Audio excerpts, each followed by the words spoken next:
Oke, kita langsung bongkar saja sejarah yang sejujurnya agak konyol tapi luar biasa epik ini.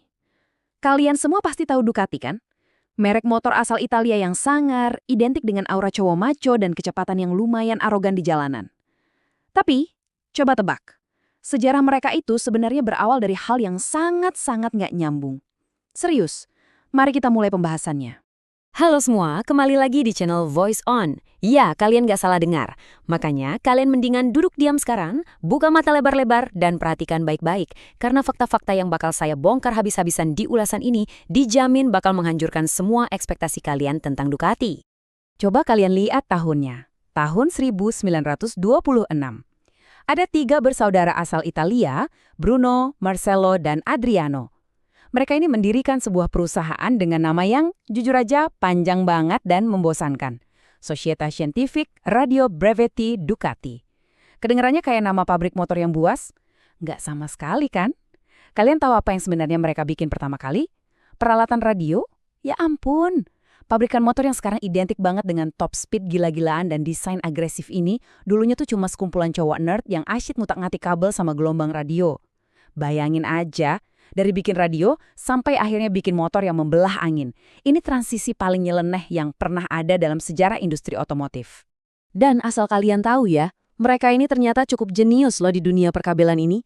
Salah satu dari 3 bersaudara itu, si Adriano, malah berhasil nyiptain perangkat gelombang pendek yang sukses ngehubungin Italia dan Amerika Serikat. Wah, gila sih. Tepuk tangan dulu dong buat para kutu buku ini.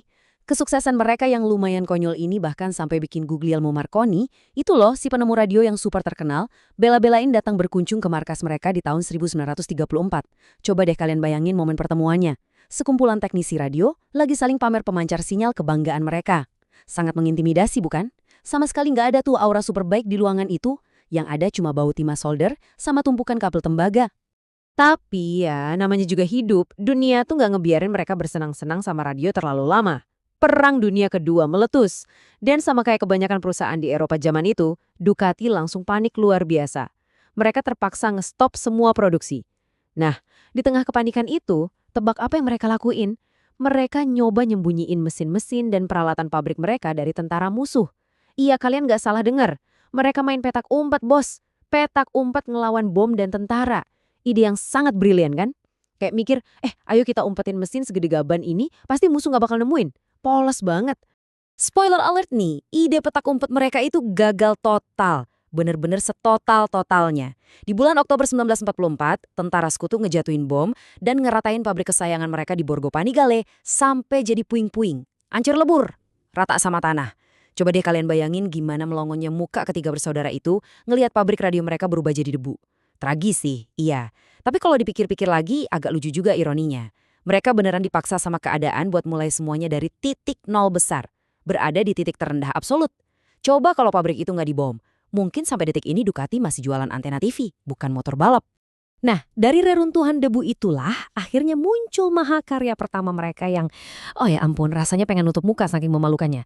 Sebuah mesin 4 tak dengan kapasitas cuma 48 cc. 48 cc kawan-kawan, bahkan blender di dapur ibu saya kayaknya punya tenaga yang lebih gede dari ini. Mesin camen ini dikasih nama Cucciolo yang kalau diterjemahin secara harfiah artinya anak anjing. Wah, sangat menakutkan sekali. Ini tuh cuma mesin mungil yang desain awalnya buat ditempelin di sepeda ontel biasa. Murni sebagai motorisasi darurat. Bayangin, Ducati yang sekarang garang banget, dulunya jualan mesin anak anjing buat sepeda. Betapa ngenesnya masa lalu mereka, demi sekedar bisa bertahan hidup. Tapi ternyata, jualan mesin anak anjing ini nggak cukup buat nambal kerugian perang mereka yang gila-gilaan. Keuangan mereka benar-benar hancur lebur. Ketiga bersaudara itu terbelit hutang dan masalah finansial yang saking parahnya, sampai-sampai pemerintah Italia harus turun tangan buat ngambil alih perusahaan. Ducati saat itu berubah jadi kayak bola panas yang dilempar ke sana kemari. Merek ini pindah tangan dari satu pemilik ke pemilik lain, persis kayak barang obrolan di pasar yang gak laku-laku. Menyedihkan banget kan melihat calon raja jalanan harus sampai berlutut minta diselamatin sama pemerintah?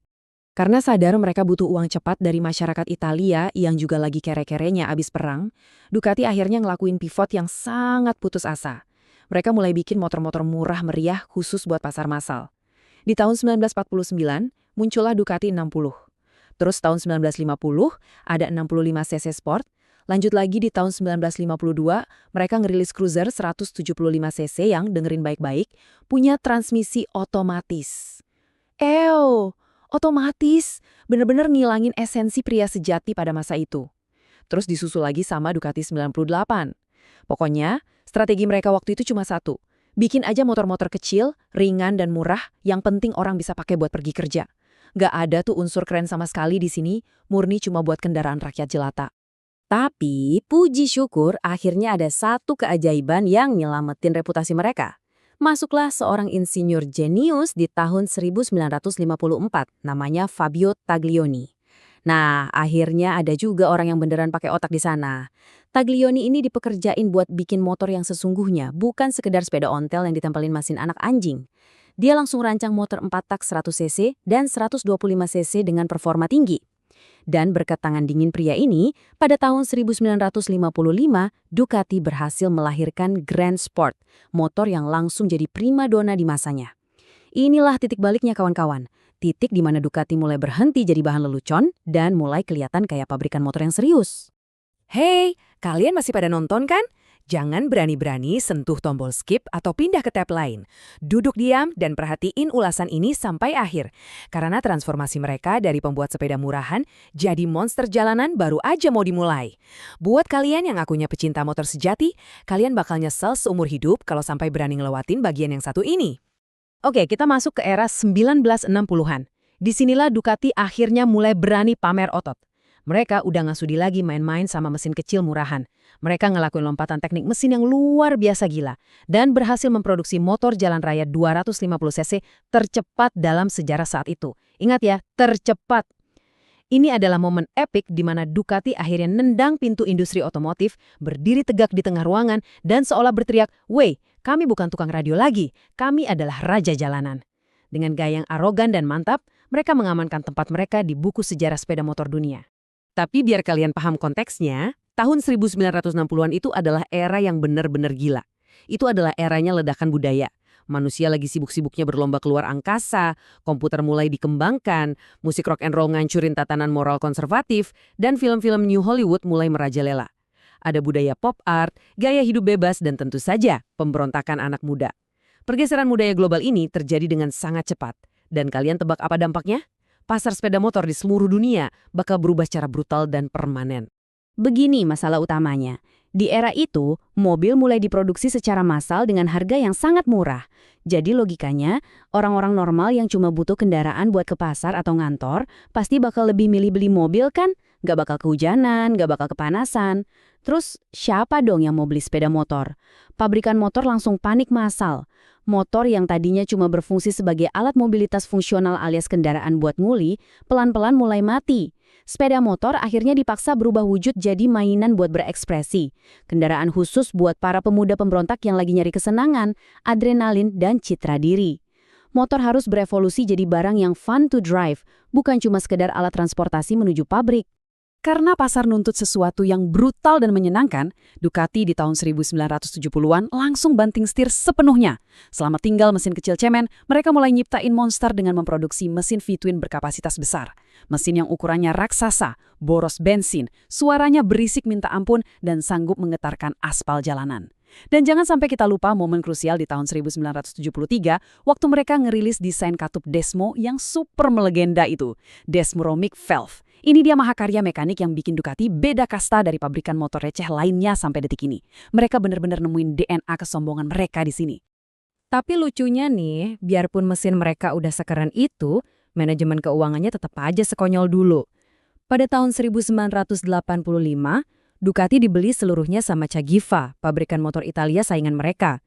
Rencana awalnya, si Cagiva ini pengen ngehapus nama Ducati dan ganti semuanya pakai merek Cagiva. Untungnya, bos Cagiva akhirnya sadar betapa bodohnya ide itu. Mereka tahu persis kalau nama Ducati itu udah terlalu ikonik, terlalu sangar, dan terlalu mengintimidasi buat dihapus gitu aja dari muka bumi. Jadi mereka biarin nama Ducati tetap hidup. Pada akhirnya, gengsi dan aura sangar menang telak ngalahin ego perusahaan. Lalu kita masuk ke era 1990-an. Era di mana ideologi politik lama udah usang, internet mulai meledak, telepon seluler bermunculan, dan globalisasi terjadi di mana-mana. Ini adalah era masyarakat pasca konsumen. Maksudnya apa? Maksudnya, Orang beli barang itu bukan lagi karena mereka butuh. Mereka beli barang murni buat pamer. Barang berubah jadi alat kompetisi buat ngebangun identitas diri. Kalian beli sesuatu buat ngasih tahu dunia siapa kalian, tanpa harus repot-repot buka mulut. Dan pergeseran budaya konsumen yang lumayan dangkal tapi sangat menguntungkan ini, merambat dengan cepat ke dunia sepeda motor. Dan di titik inilah Ducati menemukan bentuk pamungkasnya yang sangat arogan. Mereka sadar penuh kalau mereka nggak bakal bisa bersaing lawan produksi massal pabrikan Jepang yang harganya murah dan mesinnya efisien. Terus apa yang mereka lakuin? Mereka menjelma jadi merek Italia premium yang sombongnya minta ampun. Motor racikan mereka bukan lagi alat utilitas, melainkan objek penuh gairah yang cuma buat dinikmati di waktu senggang. Simbol status. Mereka ngejual gaya, teknologi super canggih, emosi, dan tentunya stempel sakti Made in Italy yang bikin harganya melambung tinggi sampai nembus awan. Jadi intinya, kalau kalian nggak punya uang, mending minggir deh. Karena Ducati udah bukan buat orang miskin lagi.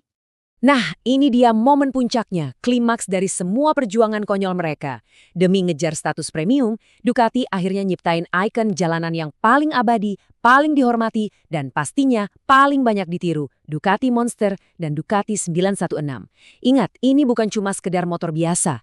Ini adalah karya seni mekanis yang dirancang khusus buat bikin malu pengendara motor lain waktu lagi berhenti di lampu merah. Konsep utilitas udah resmi mati, karena sekarang yang tersisa hanyalah gairah murni dan intimidasi absolut di aspal.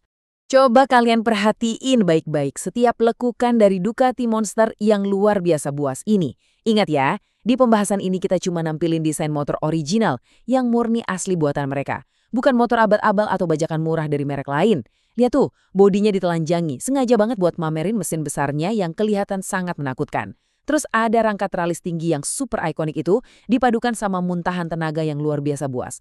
Motor ini tuh diracik begitu sempurna dan laris manis. Sampai-sampai Ducati terus memproduksinya setiap tahun sejak hari pertama dirilis. Nggak ada satupun yang bisa menghentikan dominasi si monster original ini.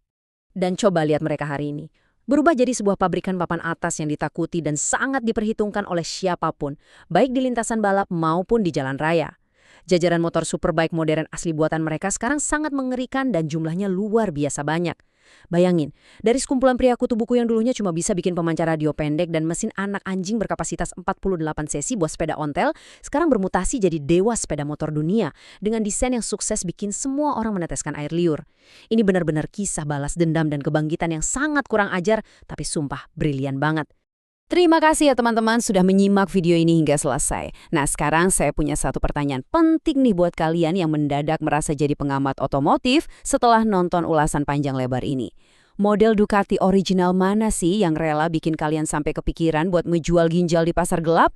Coba jujur dan tulis jawaban kalian di kolom komentar di bawah. Dan ingat, sebelum kalian pergi, pastikan kalian tekan tombol jempol ke atas dan subscribe sehingga membuat saya bahagia. Sampai jumpa di pembahasan materi sinting lainnya. Dan ingat kata pepatah baru kita, jangan pernah sekali-kali meremehkan tukang radio.